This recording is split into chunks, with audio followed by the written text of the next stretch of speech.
brave adventures tonight with our mighty team. Heroes we...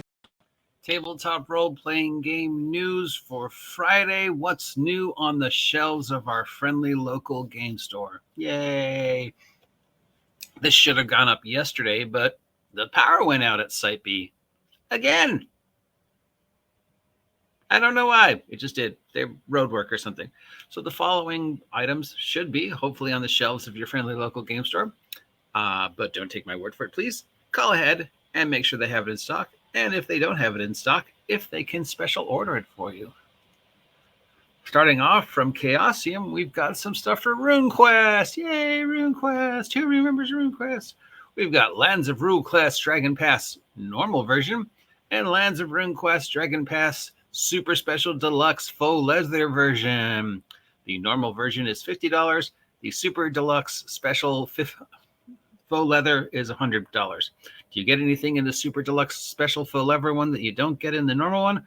No. So unless you're a hardcore collector of RuneQuest, $50 is more than enough for this book, considering it just contains villages, towns, cities, ruins, and places of interest throughout Dragon Pass.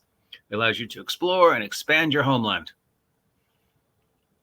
From Legendary Games, we have Ultimate Treasure and Fairy Campaign.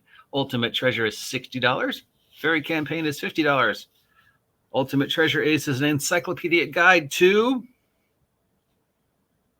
treasure. From money to potions to items to weapons, artifacts, loot, more loot, just loot. Traditional fantasy loot, desert tomb loot, spooky bubbles that you might find in a pirate loot, gold, silver, alchemy, mechanical, blah, just loot, and more loot. And Fairy Campaigns for $50 is a bunch of events that could be going on in your campaign that might or may not be started by fairies, including brand new character options, different types of forest and fairy magic, 10 mystical realms, dozens of NPCs, some of whom may or may not be fairies, and a unicorn. From Goodman Games for DCC, we have Passage of the Manse of the Iridorite Wonderment. That's too many words. Passage to the Manse of Iridorite Wonderment. I got to look up what those three words mean. Wonderment, but yeah, okay. And DCC, The House of Jade and Shadow. These are both $11 adventures. The one with incredibly long name is about overcoming dangers, most mystical and inspired a lot in this realm of the Iridorite Wonderment.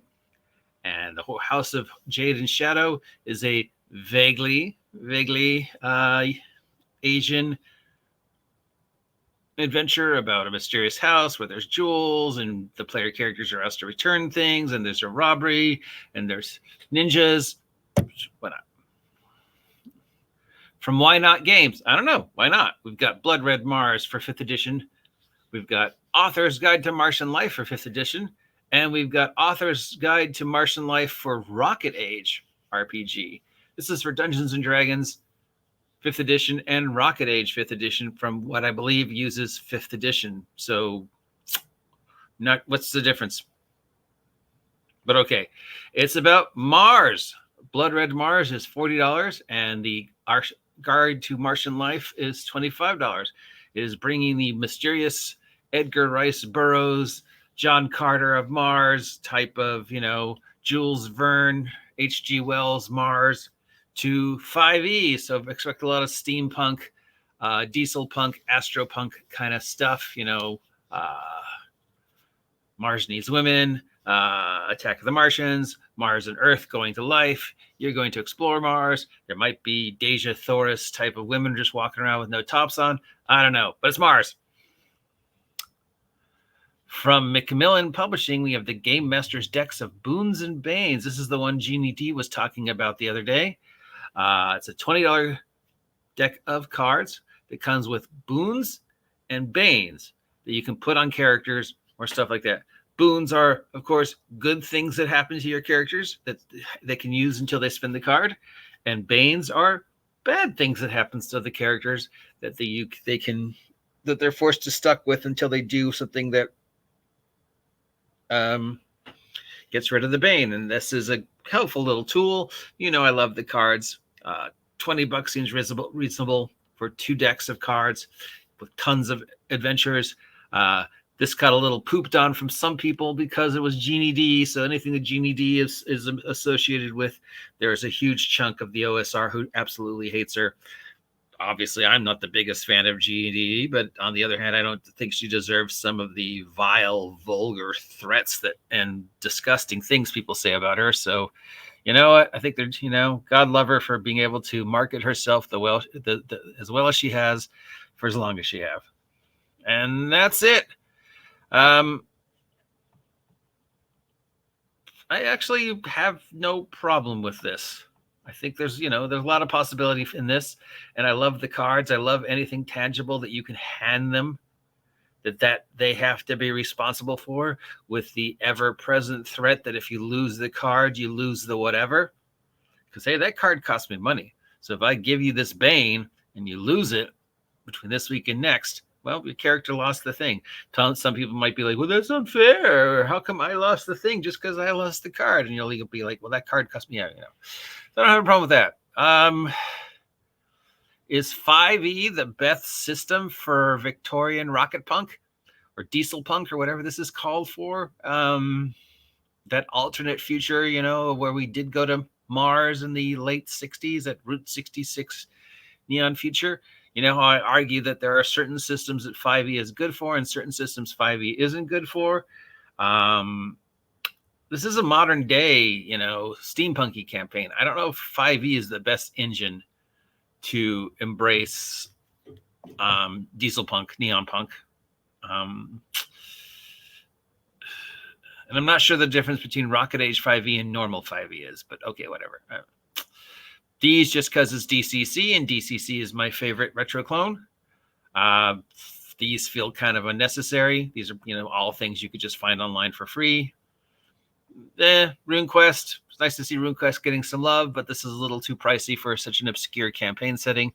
If anybody out there is still playing RuneQuest, God love you for supporting a company that isn't Wizards of the Coast and playing a game that isn't Dungeons and Dragons. Anyways, that's everything that's on the shelves this week at your friendly local game store. But again, don't take my word for it. Please call ahead and make sure they have it in stock. And if they don't have it in stock, ask them if they can special order it for you.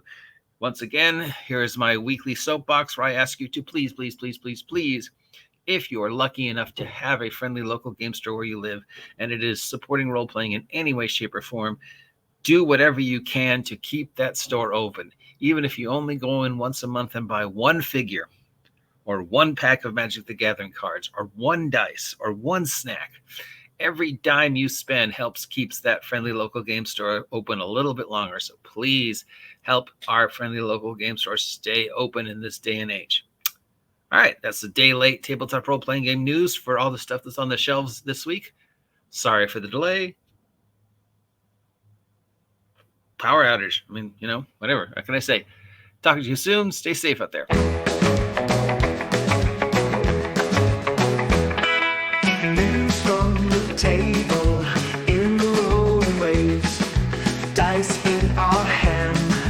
We're the dungeon's brave.